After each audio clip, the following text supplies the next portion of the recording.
Hello student, स्वागत है आप सभी का आपके अपने चैनल गॉड क्लासेस पर। तो बच्चों, इस चैनल पर आपको अप्लाइड मैथमेटिक्स का कंटेंट कंटिन्यूसली मिलता रहा है और आगे भी मिलता रहेगा। मैं कोशिश करूंगा कि आपके हर एक प्रॉब्लम का सॉल्यूशन अप्लाइड मैथमेटिक्स, क्योंकि नया सब्जेक्ट्स है, बहुत से स्टूडेंट परेशान रहते हैं कि इस कंटेंट नहीं मिलता अवेल। तो इस चैनल पर आपको लगातार अभी तक कंटेंट मिलता आ रहा है, आगे भी पूरी तरह से आपको कंटेंट मिलता रहेगा। पूरे सेशन तक मैं आपके साथ हूँ, कोई आपको टेंशन लेने की बिल्कुल भी ज़रूरत नहीं है। ठीक है, क्या चेंजेस हो रहे हैं पैटर्न के अंदर, क्या चेंजेस नहीं हो रहे हैं, सब कुछ मैं बताता रहूँगा। आप बस चैनल के सपोर्ट बनाए रखो और चैनल को अभी तक अगर सब्सक्राइब नहीं किया है तो चैनल को सब्सक्राइब ज़रूर कर दो, क्योंकि सब्सक्राइब करोगे तो आपको आने वाले वीडियो जो है उनके नोटिफिकेशन तुरंत मिलेंगे और आप तुरंत आपके पास कंटेंट पहुँच जाएगा। तो आज जो हम स्टार्ट करने वाले हैं, ये एम.एल. अग्रवाल की अगर मैं बात करूं तो सेकंड बुक का चैप्टर है प्रोबेबिलिटी। आरडी में भी दे रखा है, लेकिन उसमें एक ही बुक है, तो उसमें सेकंड बुक का कोई ऑप्शन नहीं है, तो एक ही बुक है। तो प्रोबेबिलिटी में एक्चुअली काफ़ी कुछ हम ऑलरेडी 11th क्लास में भी कर चुके हैं, पर ऐसा नहीं है कि आपको 11th क्लास की प्रोबेबिलिटी अगर नहीं आती है तो आपको 12th की प्रोबेबिलिटी भी नहीं आएगी। हाँ, ये है कि अगर आपने समझा होता उसको तो और बेटर तरीके से समझ जाओगे। फिर भी मैं कोशिश करूँगा आपको हर एक चीज़ ऐसी समझा दूँ जो आपकी ज़रूरी है 11th क्लास से और आपको 12th क्लास में कनेक्ट करने के लिए। तो जैसे जैसे वो चीज़ें आती जाएंगी मैं आपको क्लियर करता जाऊँगा, तो आप इस बात की बिल्कुल टेंशन ना ले कि 11th में आपने अगर नहीं पढ़ा तो 12th में आपको कुछ नहीं आएगा। हाँ, जो बेसिक जो प्रोबेबिलिटी होती है, जो निकालनी होती है, वो सब आपको आनी चाहिए कि प्रोबेबिलिटी का फार्मूला क्या होता है, number of outcome divided by total number of outcome. Probability होती है 0 से लेकर 1 तक की रेंज में होती है। तो बेसिक चीज़ें बस वो आपको पता होनी चाहिए, जो आई थिंक आप 9th क्लास से पढ़ते आ रहे हो। 9th में भी पढ़ा होगा, 10th में भी पढ़ा होगा, तो इतना अगर आपको आता है तो टेंशन लेने की ज़रूरत नहीं है। तो अब जो हमारा प्रोबेबिलिटी का चैप्टर है उसमें हम स्टार्ट करने वाले हैं रैंडम वेरिएबल से। तो ये रैंडम वेरिएबल क्या होता है, किस तरीके से आप इसको समझ सकते हो। तो अगर हम डेफिनेशन वाइज बात करें तो ये कहता है it is often described as a variable whose values are determined by chance. यानी ऐसे वेरिएबल जिनकी वैल्यू कोई फिक्स नहीं होती है ऐसे। क्योंकि रैंडम का मतलब क्या होता है, रैंडम का मतलब होता है कि भाई कहीं से कुछ भी अचानक से आ जाए, उसको हम रैंडम बोलते हैं। ठीक है, अगर जैसे कोई सीक्वेंस होता है, मान लो आप क्लास में आपकी अटेंडेंस लग रही है, roll number 1, roll number 2, roll number 3, तो भैया अगला जो रोल नंबर 4 है वो पहले से अटेंटिव हो जाएगा, मेरा नंबर आने वाला है, क्योंकि वहाँ पता है वहाँ एक सीक्वेंस चल रहा है, वहाँ पर रैंडमली कुछ नहीं हो रहा। लेकिन अगर क्लास में मान लो टीचर आपसे क्वेश्चन पूछने लगते हैं, तो कभी रोल नंबर 2 से पूछ लिया, कभी 3 से पूछ लिया, कभी 10 से पूछ लिया, तो उसमें क्या सब के सब अटेंटिव रहते हैं, यार कब हमारा नंबर आ जाए कुछ नहीं पता। तो वो होता है रैंडमली, कि रैंडमली कुछ भी आप सिलेक्ट करना, कहीं से भी सिलेक्ट करना, तो वैल्यू को ऐसे फिक्स नहीं होती वहाँ पर, that is called here random variable. तो इसकी जो वैल्यू होती है वो डिपेंड करती है कि by the outcome of random experiment, जो भी रैंडम एक्सपेरिमेंट कर रहे हैं उसका जो आउटकम आ रहा है उसके ऊपर डिपेंड करता है। It is a function whose domain is sample space of a random experiment. जो भी हम रैंडम एक्सपेरिमेंट करेंगे उसका जो पूरा का पूरा सैम्पल स्पेस होता है वो उसका डोमेन होता है, एंड जो उसकी रेंज होती है वो सबसेट ऑफ रियल नंबर्स। यानी जो रेंज आएगी, मतलब जो हम यहाँ पर अभी वैल्यू हम निकालेंगे, वो जितनी भी वैल्यू आएंगी वो सभी की सभी रियल नंबर्स में से होनी चाहिए, और कहीं से भी वो आपको वैल्यू नहीं लेनी है। ठीक है, अब यहाँ पर आप समझो कि ये डोमेन का चक्कर क्या है, रेंज का चक्कर क्या है। इसको समझने के लिए हम एग्जांपल लेते हैं। मान लो आप एक कॉइन को टॉस करते हो 2 बार। अगर आपने कॉइन को टॉस किया तो सैम्पल स्पेस हमारा क्या बना, head head, head tail, tail head and tail tail. तो ये आपका पूरा एक सैम्पल स्पेस बना है, जो रैंडम एक्सपेरिमेंट है ये आपका बन गया। ठीक है, इसका अगर हम डोमेन की बात करेंगे तो डोमेन के अंदर ये सारे के सारे एलिमेंट आ गए। जब भी हम रैंडम एक्सपेरिमेंट परफॉर्म कर रहे हैं तो इसके अंदर जो भी इवेंट है कि 2 हेड आना है, 2 टेल आने हैं, 1 हेड आना है, 1 टेल आना है, तो ये सब क्या हो गए, आपके रैंडम एक्सपेरिमेंट हो गए। यानी पूरा का पूरा ये जो सेट होता है ये किसका काम कर रहा है, आपका इस डोमेन का काम कर रहा है। अब बात करते हैं इसकी रेंज की। इसकी जो रेंज होगी वो क्या हो सकती है। रेंज को हम डिनोट किससे करेंगे, हम यहाँ पर उसको डिनोट करेंगे x से। ठीक है, let x be the range of random experiment. तो जब x की जब हम वैल्यू निकालेंगे, वो x की वैल्यू क्योंकि रियल नंबर्स में से होनी चाहिए, तो x को हम यहाँ पर डिफाइन करेंगे कि x यहाँ पर आप ले क्या रहे हैं। तो x को अगर हम डिफाइन कर दें यहाँ पर कि x क्या है हमारे पास, नंबर ऑफ हेड्स, कि जो आप एक्सपेरिमेंट कर रहे हो उस एक्सपेरिमेंट में x क्या रिप्रेजेंट कर रहा है, नंबर ऑफ हेड को रिप्रेजेंट कर रहा है। अब जब नंबर ऑफ हेड को रिप्रेजेंट करेगा, और हम ये पहले वाला केस अगर कंसीडर करेंगे तो इसके अंदर हेड कितनी बार आ रहा है, हेड इसके अंदर 2 बार आ रहा है, तो हेड को हम लिखेंगे यहाँ पर 2।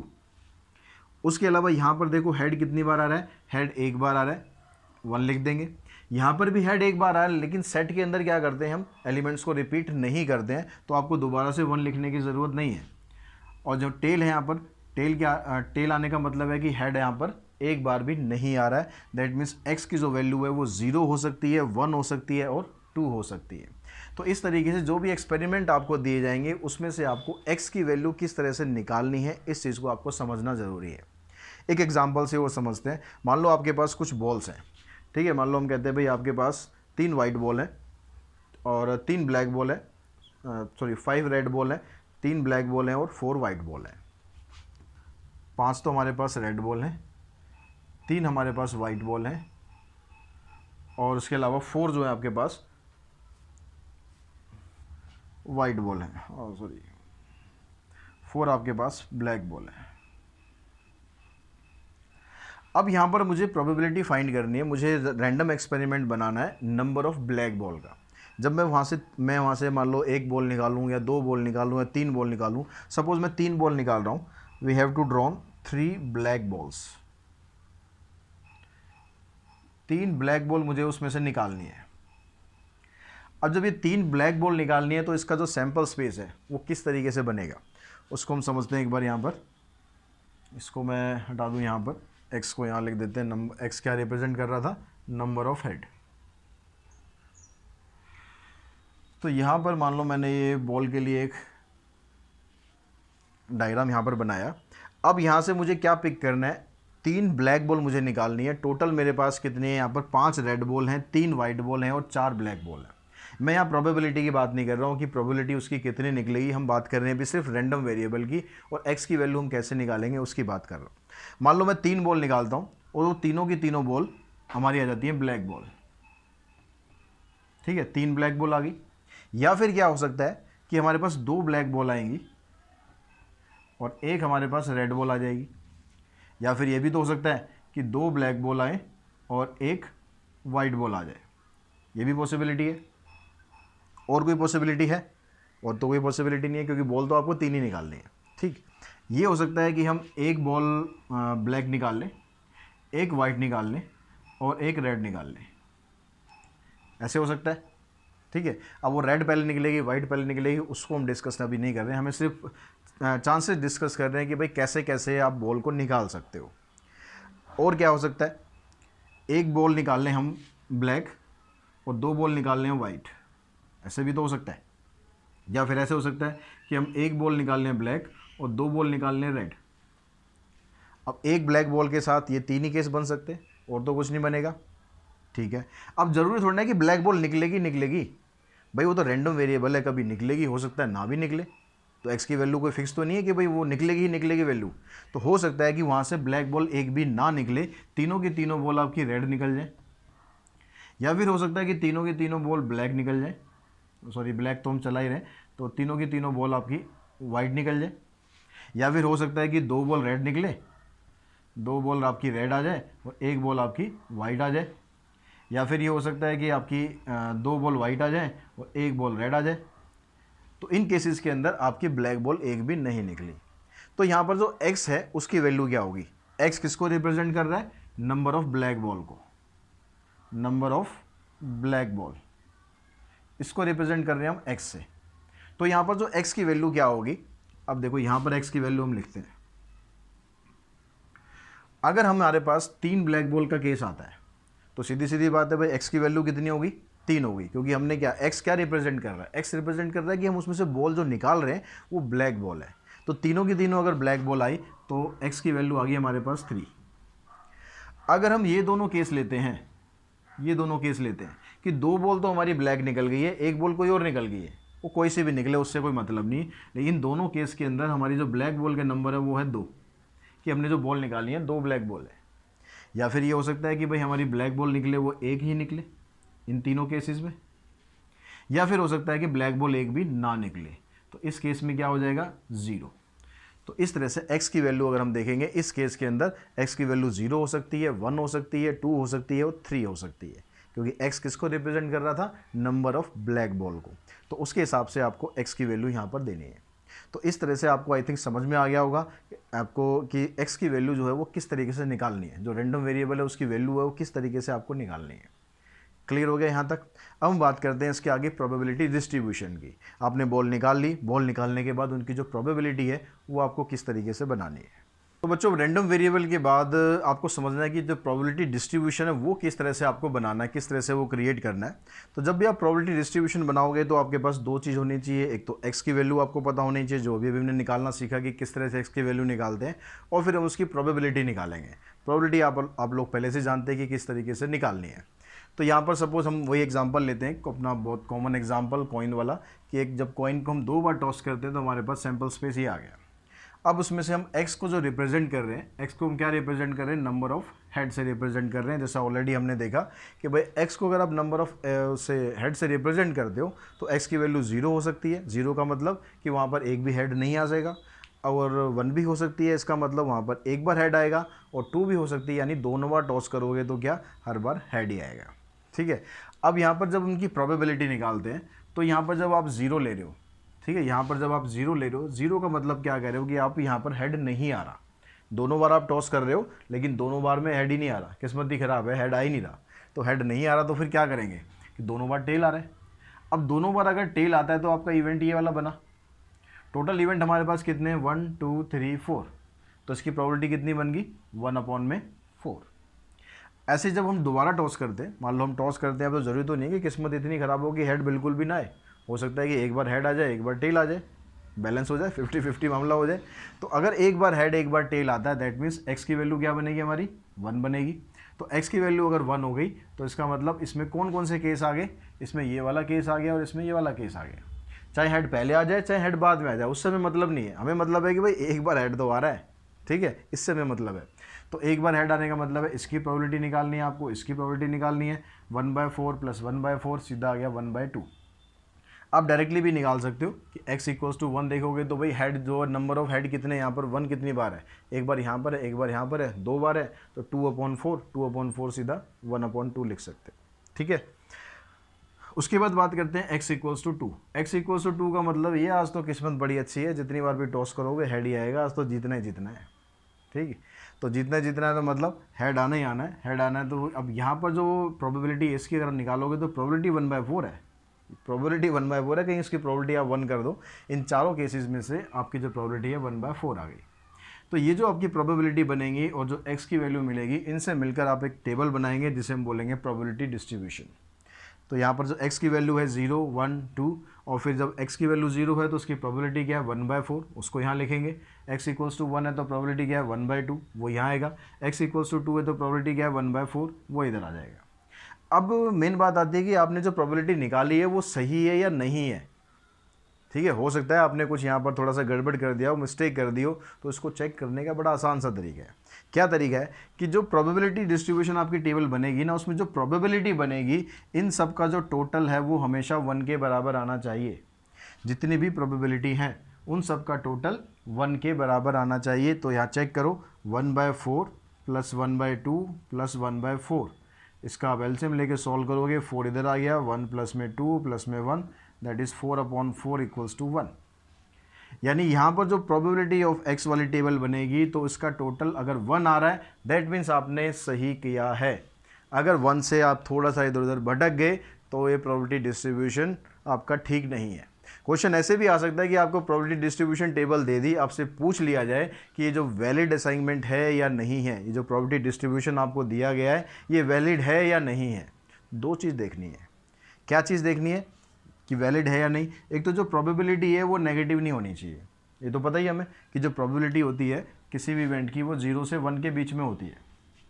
ठीक है, उससे ना इधर होनी चाहिए ना इधर होनी चाहिए, मतलब नेगेटिव भी नहीं होनी चाहिए और 1 से बड़ी भी नहीं होनी चाहिए।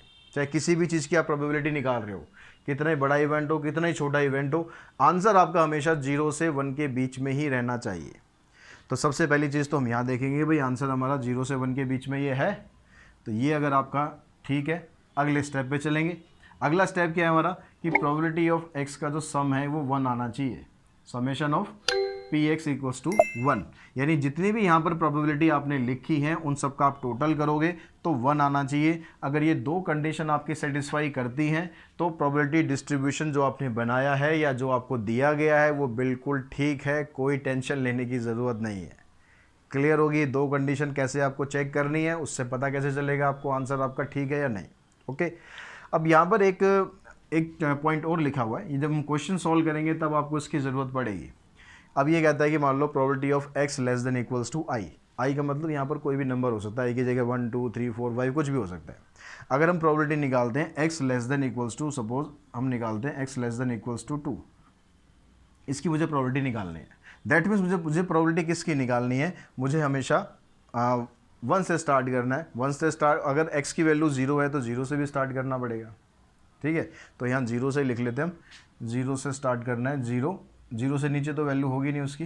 1 2 3 4 जितनी भी प्रोबेबिलिटी आएंगी उन सब का आप सम कर देंगे। कहाँ तक लिखना है, सिर्फ आपको आई तक लिखना है। अब डिपेंड करता है आई की वैल्यू क्या दी है, आई की वैल्यू क्या दी है डिपेंड करता है। अगर मैं इसको लिखता हूँ, इसको मैं कैसे लिखूँगा, probability of x equals to 0, x equals to 1, x equals to 2। 2 से मैं आगे नहीं जा सकता क्योंकि यहाँ पर इसने बोला है कि x less than equals to 2 होना चाहिए। अगर यहाँ पर उल्टा साइन कर दिया कि probability of x greater than equals to I, तो इसका मतलब आपको उससे बड़ी वो वाली प्रोबेबिलिटी लेनी है या उससे बड़ी लेनी है।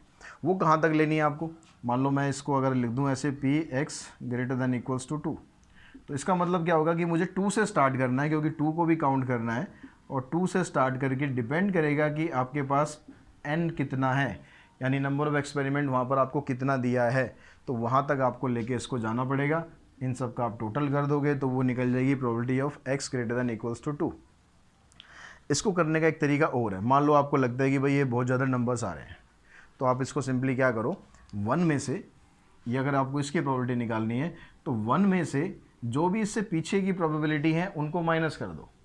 इससे पीछे की प्रोबेबिलिटी कहाँ तक हो जाएंगी, माइनस कहाँ से करेंगे भाई, 0 से लेकर कहाँ तक माइनस करोगे, i माइनस 1 तक, यहाँ तक माइनस कर दो। जैसे अगर मान लो मैं इसको लिखूँ, इसको लिखने का मतलब क्या है कि भाई 2 तक तो मैंने ले लिया, उससे पहले की कौन कौन सी प्रोबेबिलिटी होगी, एक तो 0 की होगी और एक 1 की हो गई। तो मैं 1 में से मैं 0 वाली प्रोबेबिलिटी को माइनस कर दूंगा और 1 वाली प्रोबेबिलिटी को माइनस कर दूंगा। तो यहाँ से भी मेरा आंसर यही निकलेगा जो मैं इन सब को प्लस करूँगा। मान लो ये मेरे पास 10 तक चला गया, x की वैल्यू 10 तक है, तो मैं 2 3 4 5 6 7 8 9 10 की वैल्यू निकालने की बजाय मैं क्या करूँगा, 1 में से इन दोनों का माइनस कर दूंगा क्योंकि ये दोनों इसमें इंक्लूड नहीं है। और जो सम होता है इन सब का वो किसके बराबर होता है, 1 के बराबर होता है। तो 1 से बड़ा यहाँ कुछ नहीं है, प्रोबेबिलिटी में 1 से बड़ा कुछ नहीं है। तो 1 में से आप इन दोनों को माइनस कर दो जो इसके अंदर इन्वॉल्व नहीं है, उससे आपका आंसर वही आएगा जो इन सबको प्लस करने के बाद आएगा। तो आई थिंक यहाँ तक आपको क्लियर हो गया कि प्रोबेबिलिटी डिस्ट्रीब्यूशन कैसे आपको बनाना है, x कैसे निकालना है। अब यहाँ पर कुछ एग्जांपल्स मैं ले लेता हूँ ताकि आप उसको प्रैक्टिस कर सकें। उनको प्रैक्टिस करने के बाद एक्सरसाइज को आप प्रैक्टिस करें नेक्स्ट वीडियो आने से पहले, जो कि एक्सरसाइज का होगा। उसको आने से पहले आप एग्जाम्पल को समझ कर क्वेश्चंस को ट्राई करेंगे एक्सरसाइज के, और जब वो वीडियो आएगी तो उससे आपको मैच करना है कि आपके जो आंसर है वो सही जा रहे हैं या नहीं जा रहे हैं। तो यहाँ पर देखो बच्चों, पहला एग्जाम्पल जो दिया हुआ है उसमें आपसे यही पूछा है कि इज़ इट वैलिड असाइनमेंट और नॉट। तो जो वैलिड असाइनमेंट है या नहीं है, या प्रोबेबिलिटी डिस्ट्रीब्यूशन ये वैलिड है या नहीं है, ये एक पता लगाने के लिए सबसे पहला तरीका क्या करना है आपको पहले सारी प्रोबेबिलिटी ये चेक करनी है कि ये प्रोबेबिलिटी सारी 0 से 1 के बीच में है। तो वो सब कुछ यहाँ पर ठीक दिया हुआ है, ये भी 0.2 है, 0.3, 0.2, 0.2, यानी 0 से 1 के बीच में ये सारी प्रोबेबिलिटी है। तो ये चीज़ तो आपको ठीक दी है। दूसरी चीज़ हमें क्या चेक करनी होती है कि इसका जो सम है वो चेक करना होता है। तो इसका अगर आप सम देखोगे तो 0.2 प्लस 0.3 प्लस 0.2 प्लस में 0.2, इसमें यहाँ पर इसका कोई रोल नहीं है, x की जो वैल्यू है उसका कोई रोल नहीं है, ध्यान रखना। कहीं आप x की वैल्यू को देखोगे यहाँ पर 1 2 3 4 नहीं दिया हुआ, कोई बात नहीं, नहीं दिया हुआ, नहीं हो सकता ना भी हो 4 उसमें, ठीक है। तो वो कोई ज़रूरी नहीं है, x की वैल्यू यहाँ पर कुछ भी हो सकती है, x की वैल्यू से हमें कोई मतलब नहीं है। हमें मतलब किससे है, हमें मतलब प्रोबेबिलिटी से है। तो ये यहाँ पर जितनी भी प्रोबेबिलिटी आ रही है सारी की सारी 0 से 1 के बीच में होनी चाहिए, और इसके अलावा आपको यहाँ पर जो दिया हुआ है उसका जो टोटल है वो 1 के बराबर होना चाहिए। अब टोटल आप यहाँ देखोगे 2 प्लस में 3 6 और 5 प्लस में 4 9, तो आंसर आ रहा है आपका 0.9। 0.9 जो है 1 के बराबर नहीं है, इसका मतलब ये वैलिड असाइनमेंट नहीं है, इट इज़ नॉट वैलिड।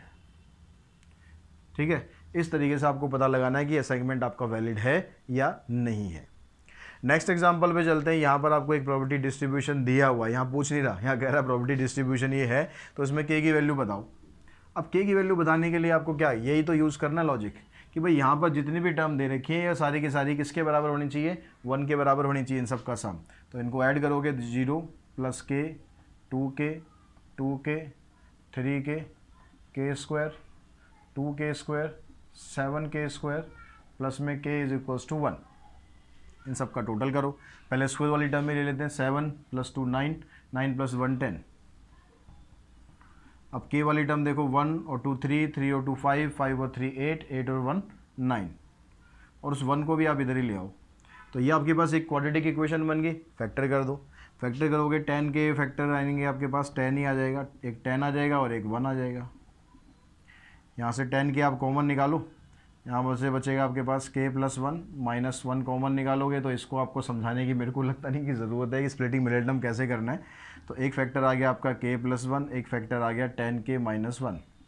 तो यहाँ से आपने k की वैल्यू निकाली -1, जो कि एग्जिस्ट नहीं करेगी, क्योंकि k की वैल्यू अगर माइनस आ गई तो भाई k तो प्रोबेबिलिटी में रखोगे तो प्रोबेबिलिटी नेगेटिव हो जाएगी, तो ये तो एग्जिस्ट करेगी नहीं। तो यहाँ से आप k की वैल्यू निकालोगे, k की वैल्यू आएगी 1/10। ये वाली वैल्यू आपकी ठीक है, क्योंकि इसकी जो वैल्यू है वो 0 से 1 के बीच में ही आएगी, 0.1 आ रही है। तो k की वैल्यू निकल गई। अब सेकंड पार्ट में क्या कह रहा है, x < 3। तो जब x < 3 आप करोगे तो इसके अंदर कौन कौन से आपको लेने, x < 3 के अंदर p0 आपको ले लेना है, p1 ले लेना है और p2 ले लेना है। ठीक है, 3 से छोटे छोटे जो भी रैंडम एक्सपेरिमेंट आपको जो x की वैल्यू दे रखी है वो आपको वैल्यू ले लेनी है। अब p0 की वैल्यू कितनी है, p0 की वैल्यू तो 0 ही है। p1 की वैल्यू कितनी है आपके पास k, और p2 की वैल्यू कितनी है 2k। तो इसका टोटल करोगे 3k। k की वैल्यू कितनी है 1/10, तो यहाँ पर 1/10 इससे इंटू कर दोगे, आंसर आ गया आपका 3/10।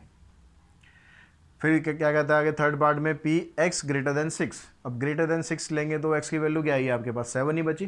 तो बस खाली आपको 7 का निकालना है थर्ड पार्ट में। x > 6 मीन्स px = 7 लेना है। तो x = 7 में क्या आ जाएगा, 7k² प्लस में k। तो 7 इंटू में k का स्क्वायर करेंगे, k का स्क्वायर करेंगे तो आ जाएगा 1/100 प्लस में k यानी 1/10।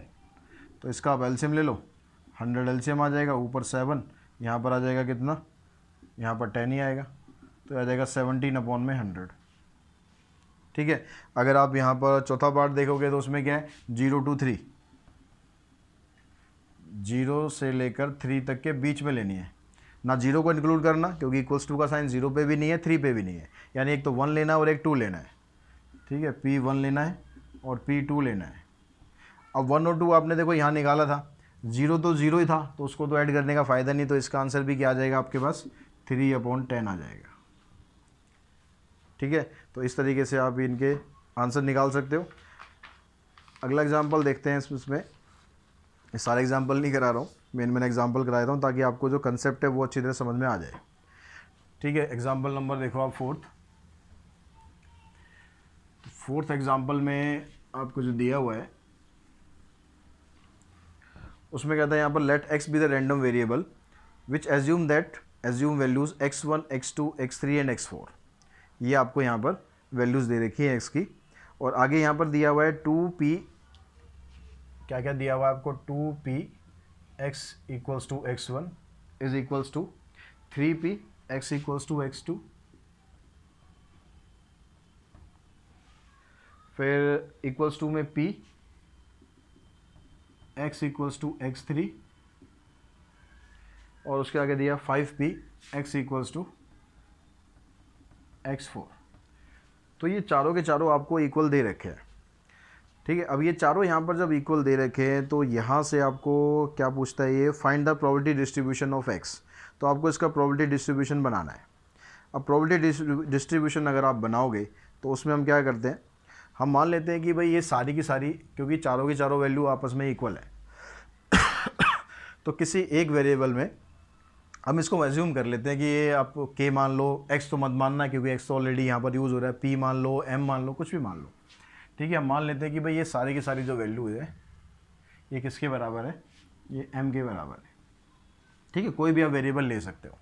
अब हम एक एक करके यहाँ से वैल्यू निकालते हैं। एक बार हम इसको इसके बराबर रखते हैं, तो यहाँ से देखो 2p x equals to x1 is equals to m।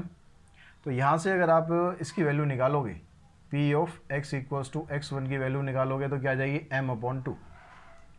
ऐसे अगर हम देखो यहाँ से वैल्यू निकालेंगे किसकी, p x equals to x2 की, तो इसकी वैल्यू आ जाएगी m/3। अगर आप यहाँ से वैल्यू निकालोगे तो यहाँ तो कोई नंबर है नहीं आगे, तो इसकी वैल्यू तो m ही आ जाएगी।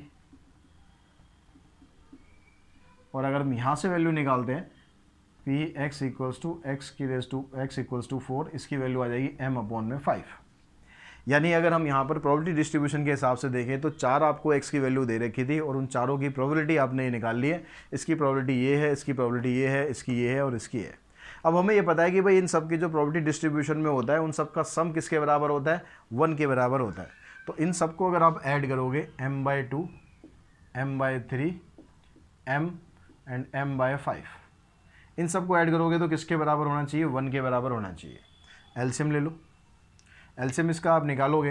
अब बहुत से बच्चे कहते हैं कि सर एलसीएम निकालने की ट्रिक क्या है, आप इतनी जल्दी एलसीएम कैसे निकालते हो। तो एलसीएम निकालने के लिए आप हमेशा ना बड़े वाले नंबर को कंसीडर करो। अब बड़े वाले नंबर के मल्टीपल आप देखो और वो मल्टीपल वो चूज़ कर लो जो इन दोनों से भी डिवाइड हो जाए। देखो 5 का मल्टीपल क्या होता है 10, 10 से ये दोनों डिवाइड नहीं हो रहे। 15 ये दोनों डिवाइड नहीं होंगे। 20 ये दोनों डिवाइड नहीं होंगे। 25 ये दोनों डिवाइड नहीं होंगे। 30 करोगे तो दोनों डिवाइड हो गए। दैट मीन्स का एलसीएम आ गया 30। ठीक, बड़े वाले नंबर को पकड़ो, उसके मल्टीपल को देख लो, उसका जो भी मल्टीपल इन दोनों से भी डिवाइड हो जाए वही आपका एलसीएम। ठीक है, यहाँ पर अब इसको करोगे 15 तो ये 15m आ गया, यहाँ से 10m आ गया, 30m प्लस में कितना आ जाएगा 6m। देखो 15 प्लस 10 25, 25 प्लस में 6 31, 31 और 30 61m। और ये 30 को इधर ले जाते हैं तो m की वैल्यू आ गई हमारे पास 30/61। ठीक है, ये m की वैल्यू आ गई। अब इसने पूछा था आपसे प्रोबेबिलिटी डिस्ट्रीब्यूशन। अब प्रोबेबिलिटी डिस्ट्रीब्यूशन अगर आप निकालोगे इसका तो यहाँ से हमारे पास, अब प्रोबेबिलिटी डिस्ट्रीब्यूशन निकालेंगे मतलब 1 2 3 4 इन सब की वैल्यू आपके पास ये आ ही रखी है। तो प्रोबेबिलिटी ऑफ अगर मैं x इक्वल्स टू x1 लूँ तो ये क्या है m/2। m ये आ गया हमारे पास, अपॉन में 2 करना मतलब है 2 यहाँ मल्टीप्लाई कर दो तो ये आ जाएगा 15/61। अगर आप निकालते हो x इक्वल्स टू x2 की तो m/3, m/3 का मतलब आ गया 30/61। इसको 3 से डिवाइड कर दो तो ये आ गया 10/61। x इक्वल्स टू 3 की तो यही आ जाएगी, m की वैल्यू कितनी है 30/61। इसकी आप निकालोगे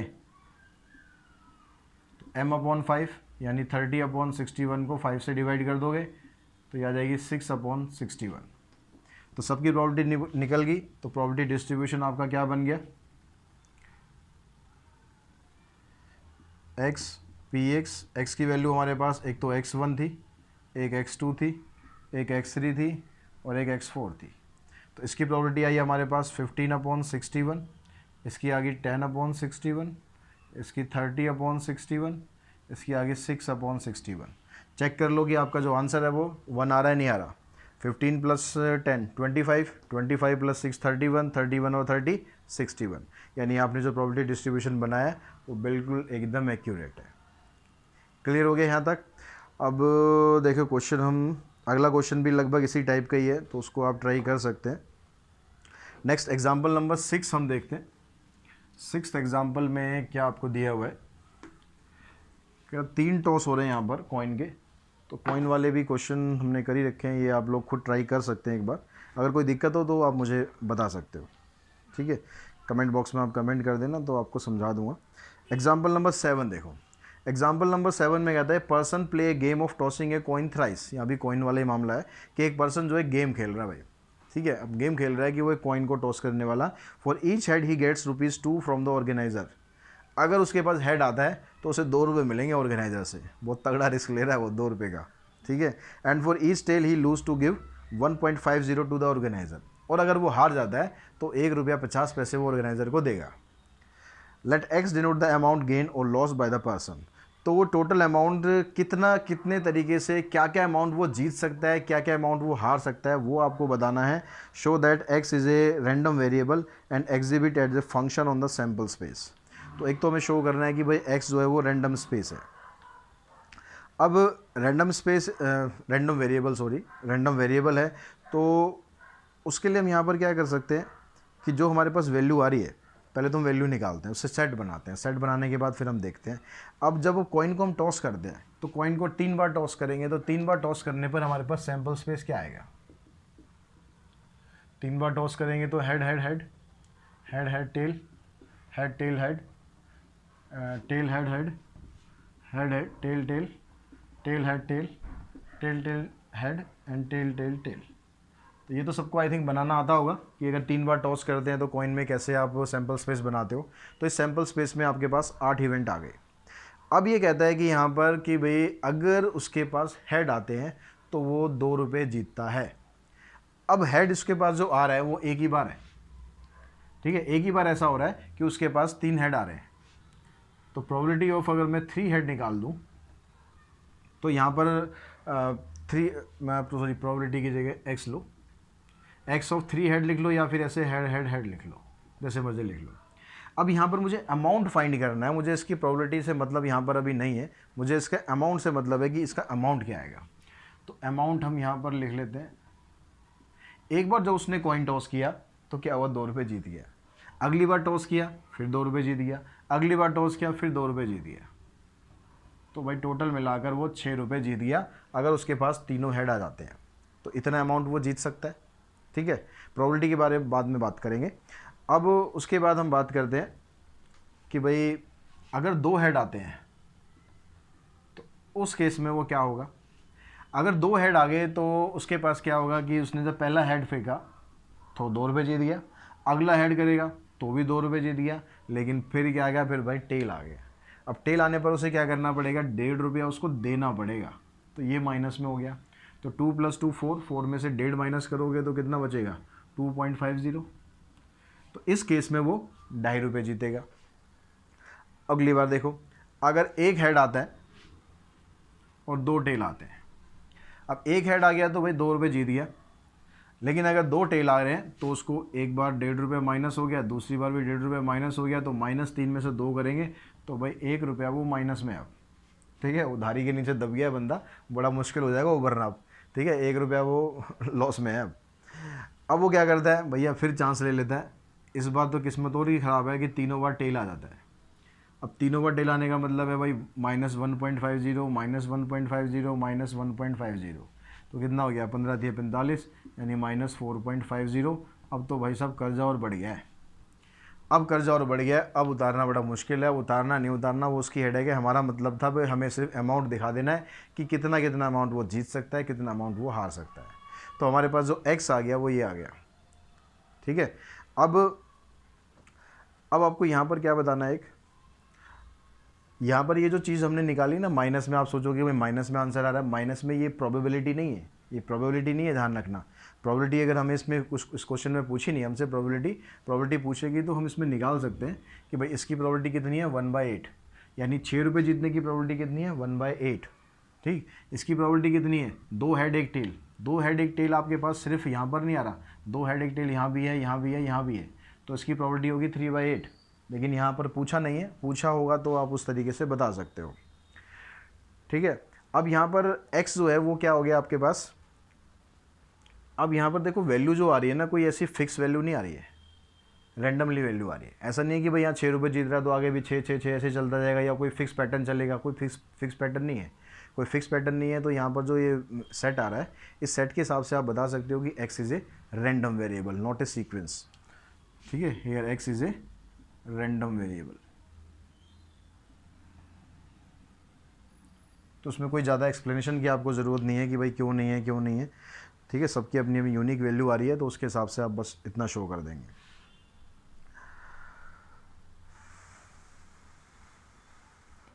नेक्स्ट हम एग्जांपल देखते हैं, 9th एग्जांपल कार्ड्स का। थोड़े से पत्ते भी खेल लेते हैं, ठीक है। प्रोबेबिलिटी में बड़े खेलने पत्ते आपको। आते हैं आपको नहीं आते पता नहीं।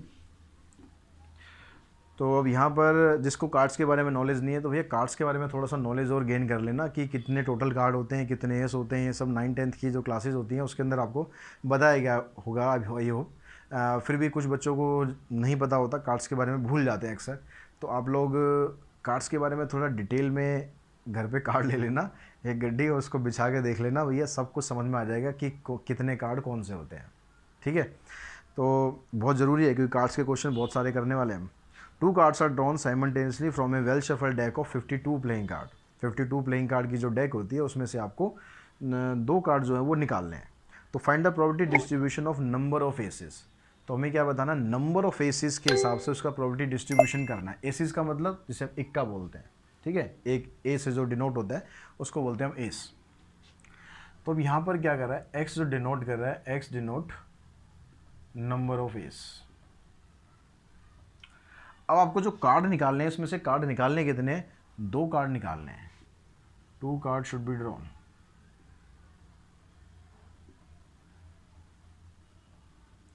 तो 2 कार्ड निकालने का मतलब है भाई x की जो वैल्यू है या तो वो 0 होगी। 0 का मतलब क्या हो गया, x की वैल्यू 0, 0 का मतलब क्या हुआ, नो एस कार्ड। जो 2 कार्ड निकाले हैं दोनों में से कोई भी एस का कार्ड नहीं निकलेगा। दूसरी बात, अगर x इक्वल्स टू 1 है इसका मतलब क्या हुआ, x का मतलब हुआ कि आपके पास एक एस कार्ड निकलेगा। तो 2 कार्ड निकालने आपको, उसमें से एक कार्ड आपके पास एस का होगा। और अगर हम x इक्वल्स टू 2 लेते हैं दैट मीन्स दोनों के दोनों कार्ड जो है वो एस के आ गए। अब इसके हिसाब से आपको इसकी प्रोबेबिलिटी डिस्ट्रीब्यूशन करना है। ठीक है, प्रोबेबिलिटी डिस्ट्रीब्यूशन आप इसका करोगे, किस तरीके से करोगे। अब मान लो मैं इसकी प्रोबेबिलिटी यहाँ पर लिख लेता हूँ। ठीक है, प्रोबेबिलिटी ऑफ x, अगर x की वैल्यू 0 है तो इसका मतलब क्या है कि जो दोनों कार्ड आप निकाल रहे हो दोनों के दोनों कार्ड क्या है, नॉन एस कार्ड है। मतलब एस को छोड़कर बाकी के कार्ड हैं।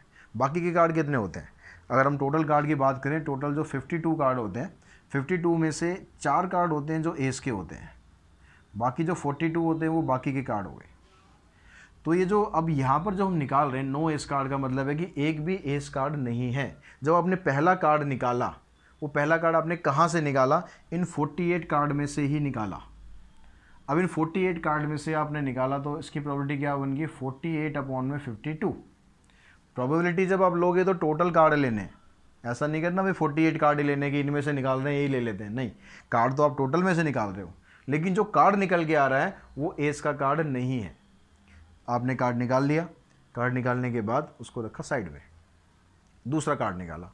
अब दूसरा कार्ड जब आप निकालोगे तो अब क्योंकि इसमें से कार्ड तो आप निकाल ही चुके हो, अब दूसरा कार्ड आप जब निकालोगे तो दूसरा कार्ड कितने रह गए यहाँ पर 47। इसमें से एक कार्ड आपका माइनस हो गया और टोटल में से भी एक कार्ड माइनस हो गया, क्योंकि जो आप कार्ड यहाँ से निकालोगे टोटल में से तो कम हुआ, तो उसकी प्रोबेबिलिटी कितनी होगी, 47 अपॉन 51। इसको सिंप्लीफाई करो जितना काट सकते हो। 12 से हम इसको काट देते हैं, नहीं 4 से काट देते हैं, 4 से इसको काटते हैं, 4 से इसको काटते हैं और क्या कटेगा, 3 से कट जाएगा, 3 4 जा 12। और कहीं से कटता है तो काट दो, जितना कट सकता है उतना काट दो। ठीक है, कोई वहाँ पर आपके ऊपर केस नहीं होगा कि आपने इतना क्यों काटा पिटी करी है।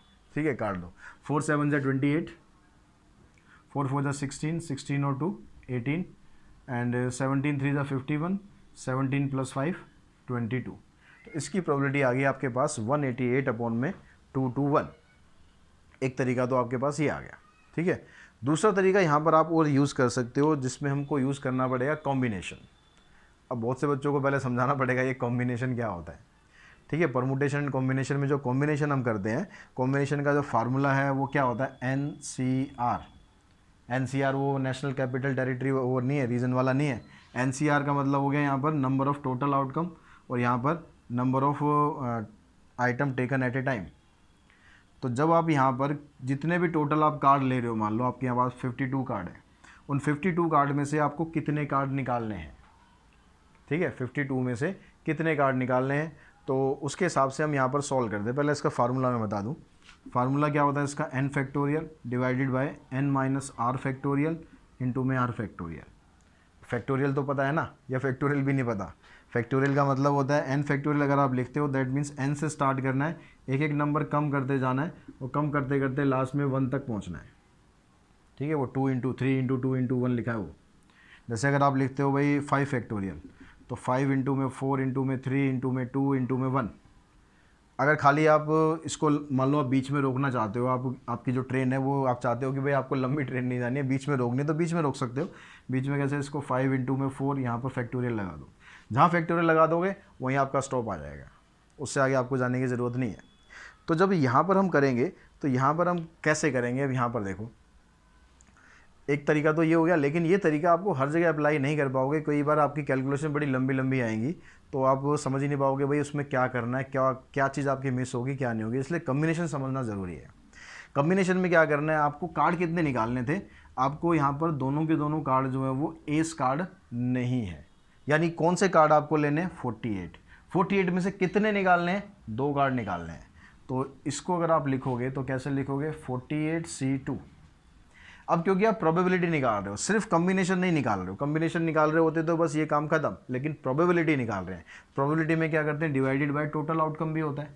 अब टोटल आउटकम में से भी कार्ड तो आप 2 ही निकालोगे, लेकिन जब कार्ड आप निकालोगे तो नंबर ऑफ कार्ड कितने होंगे आपके पास, 52। तो 52 कार्ड में से आप यहाँ पर 2 कार्ड निकालने वाले हो। ध्यान से समझ लेना कॉम्बिनेशन, आगे एक्सरसाइज में क्वेश्चन आएंगे कॉम्बिनेशन के कई सारे, वहाँ इतना डिटेल में नहीं समझाऊंगा, इसलिए ध्यान से समझ लेना कॉम्बिनेशन। ठीक है, तो 48 कार्ड में से आपने 2 कार्ड निकाले हैं तो 48C2 हो गया, डिवाइडेड बाय टोटल नंबर जितने भी कार्ड हैं आपके पास, या जो भी चीज़ टोटल है वो लिखोगे और जितनी चीज़ निकालनी है वो लिखोगे।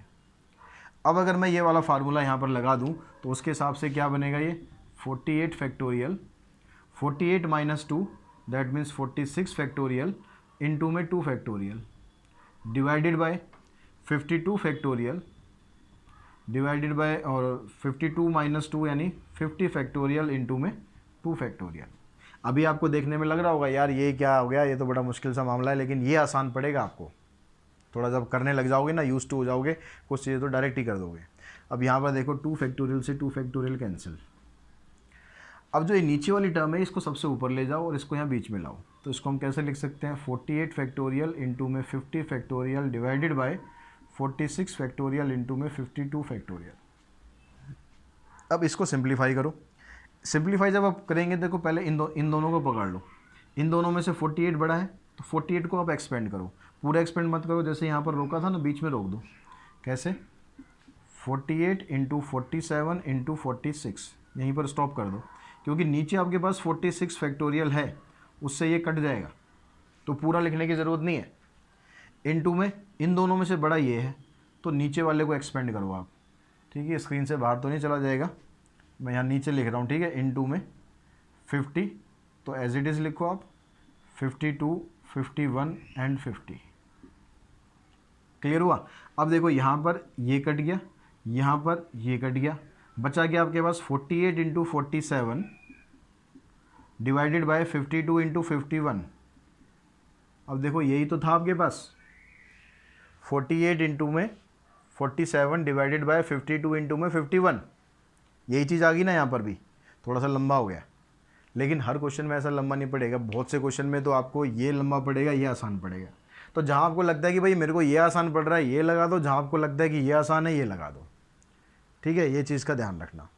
अब ये तो हो गया हमारे पास, पहला हमने निकाल दिया, सारी कुछ राम कहानी मिटा देते हैं यहाँ से। पहले वाले का आंसर हमारा ही आ गया। अब दूसरे वाले के आंसर में अब आपको उसकी वैल्यू समझ में आएगी, जो कॉम्बिनेशन हम यूज़ कर रहे थे उसकी वैल्यू समझ में आएगी। अब यहाँ पर कह रहा है कि 1 एस कार्ड, पहला आपने एस कार्ड निकाला। अब पहला एस कार्ड अगर आपने निकाला तो उसके हिसाब से मैं यहाँ पर लिखूँ अगर, तो एस कार्ड कितने थे हमारे पास, टोटल 52 थे भाई, 4 एस थे और बाकी के नॉन एस थे। तो जो एक एस कार्ड निकाला तो एस कार्ड आपका आ गया, 4 में से कोई एक कार्ड आएगा यानी 4/52। जब दूसरा कार्ड निकालोगे तो वो नॉन एस हो गया, नॉन एस का मतलब 48 आ गया, 48, लेकिन टोटल में से तो एक कम हो ही गया ना। अब इसको अगर आप सॉल्व करोगे तो आपका आंसर गलत आएगा। ठीक है, गलत आएगा। क्यों गलत आएगा, उसका रीज़न ये है कि भाई ये भी तो हो सकता है कि आप जो पहला कार्ड निकाल रहे हो वो नॉन एस कार्ड हो, बाद में जो आपका कार्ड निकलेगा वो एस कार्ड होगा। समझ में आ रही ना बात, कि जो पहले आपने कार्ड निकाला वो जरूरी थोड़ा ना कि वही एस हो, ऐसे भी तो ये हो सकता था कि भाई आपने पहले जो कार्ड निकाला वो नॉन एस हो और दूसरा जो कार्ड है वो एस हो। तो पॉसिबिलिटी ये भी हो सकती है, पॉसिबिलिटी ये भी हो सकती है। ऐसे क्वेश्चन में कम्बिनेशन काम आएगा, उसमें आपको इतना सोचना नहीं है। उसमें क्या करना है कि भाई एक कार्ड आप यहाँ से निकाल रहे हो, एक कार्ड आप यहाँ से निकाल रहे हो, दैट मीन्स 4C1, एक एस कार्ड आपने निकाला है और एक आपने नॉन एस कार्ड निकाला है, डिवाइडेड में वही रहेगा। अब इसको आप सिंप्लीफाई करोगे, इन दोनों को सिंप्लीफाई करोगे, आंसर आपका यही आना है। ठीक है, इसको चेक कर लेते हैं, चेक भी कर लेते हैं, आपकी तसल्ली अच्छी तरह हो जानी चाहिए। 4C1 को सॉल्व करोगे तो हमेशा 4 आएगा, कुछ कैलकुलेट करने की ज़रूरत ही नहीं है। ठीक है, कुछ एक दो बेसिक चीज़ें होती हैं कॉम्बिनेशन में। अगर आप NC1 करते हो तो n आता है और NCn-1 करते हो तो भी n आता है। यानी यहाँ पर हो 10C1 तो भी 10 आएगा और 10C9 तो भी 10 आएगा। और अगर यहाँ पर हो NC0 तो ये हमेशा 1 आएगा और NCn होगा तो भी 1 आएगा। तो हम यहाँ से देखो वैल्यू निकाल देंगे। ऐसी 4C1 की वैल्यू आ जाएगी आपके पास 4, 48C1 की वैल्यू आ जाएगी 48, डिवाइडेड बाय 52C2। भाई इसको तो आपको देखो निकालना ही पड़ेगा। तो 52 फैक्टोरियल आ गया ऊपर, नीचे 52 में से 2 माइनस करेंगे तो 50 फैक्टोरियल, इंटू में 2 फैक्टोरियल। अब इसको अगर आप सिंप्लीफाई करते हो तो आपके पास देखो क्या बना, 4 इंटू में 48 डिवाइडेड बाय 52 फैक्टोरियल को इस तरह से लिख लेते हैं। तो ये वाला जो 50 फैक्टोरियल है कट जाएगा, तो इसको मैं हटा ही देता हूँ यहाँ से, डिवाइडेड बाय यहाँ पर 2 फैक्टोरियल का मतलब 2 हो गया, ये 50 फैक्टोरियल ऊपर वाले से कट गया। अब यहाँ से आप इसको कैंसिल कर दो, देखो 26 पे कट जाएगा ये। अब आपके पास जो ये बचा हुआ है इसको थोड़ा सा यहाँ नीचे लिख लेते हैं, थोड़ा मिक्सअप हो रहा है। अब इसको आप सिंप्लीफाई करो, तो यहाँ से अगर हम इसको काटें, देखो 2 से ये कैंसिल हो जाएगा, 13 इधर आ गया, इधर हमने 3 से काटा 16 पे, 3 से काटा 17, तो ऊपर आ गया 32, नीचे आ गया 221। अब यहाँ से चेक कर लो कि आंसर यहाँ से भी आपका मैच कर रहा है या फिर कुछ हम गलती कर रहे हैं। देखो अब यहाँ से अपने इसको काटा 13 पे कट गया, इधर से 3 से कैंसिल करेंगे 16 पे 17 पे, फिर यहाँ पर हमने इसी को काट लिया इन दोनों को, ये 17 पे कट जाएगा और 4 से 13 पे कट गया, नीचे को 13 इंटू 17 221 हो गया, यहाँ भी 221 आ गया। तो डिनोमिनेटर दोनों का सेम है, यही आएगा। तो ऊपर ऐड हो जाएगा 16 प्लस 16, तो आंसर क्या आ जाएगा आपका, यही आंसर आ जाएगा 32/221। तो इस तरह से आप ये निकाल सकते हो। अगर 2S कार्ड की बात करेंगे तो 2S कार्ड में अगर आपको लगता है कि भाई डायरेक्टली मेरे को ईजी लग रहा है, डायरेक्टली निकाल दो। दोनों तरीके आपको बता दिए, जो मर्जी आप यूज़ करो। तो अगर 2S कार्ड को आप डायरेक्टली निकालोगे तो क्या करना पड़ेगा आपको, भाई पहला मैंने एस कार्ड निकाला, 4 एस कार्ड है तो 4/52। अब दूसरा एस कार्ड निकालोगे क्योंकि एक एस कार्ड आप निकाल चुके हो, उसको साइड में रखो। अब 3 कार्ड बच गए, टोटल में से भी एक कम कर दो, यहाँ से ये कैंसिल हो गया, यहाँ से ये कैंसिल, तो आंसर आया 1/221। अगर आप इसको कम्बिनेशन से निकालना चाहते हो तो आंसर तो देखो यही आएगा। लिखोगे कैसे, भाई आपने 4 एस कार्ड है, 4 में से आपने 2 एस कार्ड निकालने हैं बस। नीचे आपके पास टोटल ये आएगा 52C2। सिंप्लीफाई करो, आंसर बिल्कुल सेम आएगा। अब आंसर चेक कर लेते हैं, आंसर हमारा ठीक है भी नहीं, ये इसकी प्रोबेबिलिटी है, ये इसकी प्रोबेबिलिटी है, ये इसकी प्रोबेबिलिटी है, इन सबका टोटल कितना आना चाहिए, 1 आना चाहिए। तो डिनोमिनेटर देखो सबका सेम है, न्यूमरेटर ऐड करके देख लो, 8 + 2 10, 10 + 1 11, 1 आ गया। तो 8 3 11 + 1 12, यानी 2 आ गया, और 1 + 1 2 आ गया। तो 221 डिवाइडेड बाई 221, आंसर आ गया 1। दैट मीन्स हमारा आंसर बिल्कुल ठीक है। तो आई होप इसके थ्रू आपने, इस वीडियो के थ्रू सारा कंसेप्ट ये समझ में आ गया होगा। एग्जाम्पल्स इसके अच्छी तरह प्रैक्टिस करो। एग्जाम्पल समझने के बाद, कंसेप्ट समझने के बाद फिर एक्सरसाइज के क्वेश्चन प्रैक्टिस करके रखो, ताकि जब अगली वीडियो आए तो उससे पहले आपके सारे आंसर रेडी हों। आपको बस अपने आंसर मैच करने हो कि भाई मेरा आंसर ये ठीक है या नहीं है। और आई होप आपके सारे के सारे आंसर ठीक होंगे। स्मार्ट बच्चे हो आप लोग, बस उसी तरह मेहनत करते रहो, आगे बढ़ते रहो। आज की इस वीडियो में इतना ही। Thanks to all of you.